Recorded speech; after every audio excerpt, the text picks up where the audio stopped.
Emma Blanton twists her ankle, and my fiancé, Matthew Harrison, insists on becoming her personal chauffeur. When I voice my disapproval, he makes an even more outrageous decision. He moves Emma into my apartment at Belmont District, the apartment I bought with my own money. He argues like he's the victim. You're being selfish. She's injured, and living alone is too dangerous for her right now. I'm just being a decent human being, and that place is sitting empty anyway. Having someone there helps with security. On the morning we were supposed to get our marriage certificate, he doesn't show up. I call, expecting apologies. Instead, I hear Emma had a fever this morning, 101 Fahrenheit. I had to take her to urgent care. We can postpone getting the marriage certificate. Her health can't wait. To hell with postponing. I grab my phone and call David Rockefeller. Do you want to marry me? Then get to City Hall. I'm serious, right now. I was supposed to become Mrs. Harrison today, but 6 hours after being stood up, I became Mrs. Rockefeller instead. Who said getting dumped was a bad thing? Standing outside a luxury high-rise in downtown Avalon District, I checked my watch for the 5th time. It was 7:30 a.m., and the streets were already packed with people rushing to work. Matthew Harrison's silver Mercedes C-Class was still nowhere in sight. For 3 years, without fail, he would show up here like clockwork every weekday at 7 a.m. That was his idea. Darling, let me drive you to work. It's what real couples do, he used to say. I had called him over 10 times before someone finally answered. Hello, is this Sophie? Matthew's driving right now, a woman said. Her voice was unfamiliar and a little too sweet, the kind that could instantly put me on alert. I'm Emma Blanton. I fell down the stairs at my apartment this morning. My ankles swollen badly. Matthew saw my SOS and rushed over to help. Put him on the phone. My voice turned cold. A second later, I heard Matthew's voice, laced with irritation. Sophie, now's not a good time. Emma's hurt. I have to take her to the ER.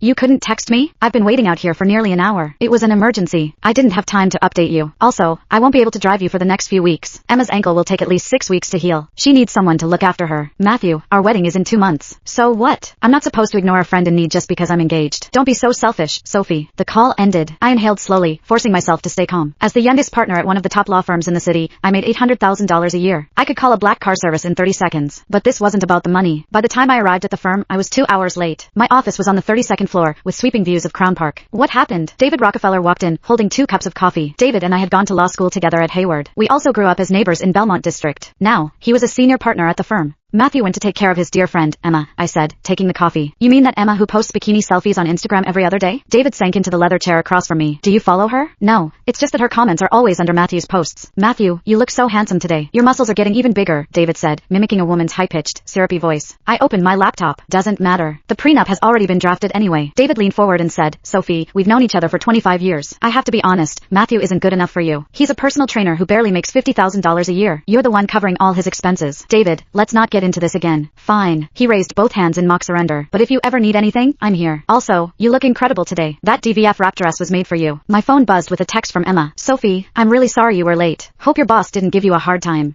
I told Matthew I could call an Uber, but he said it's a friend's duty to help. I'm sure you understand, right? I typed quickly. Emma, first, I'm a partner. I am the boss. Second, we're the same age. You're 3 months older, so drop the innocent act. Third, yeah, if you want to read the full story, head over to my profile.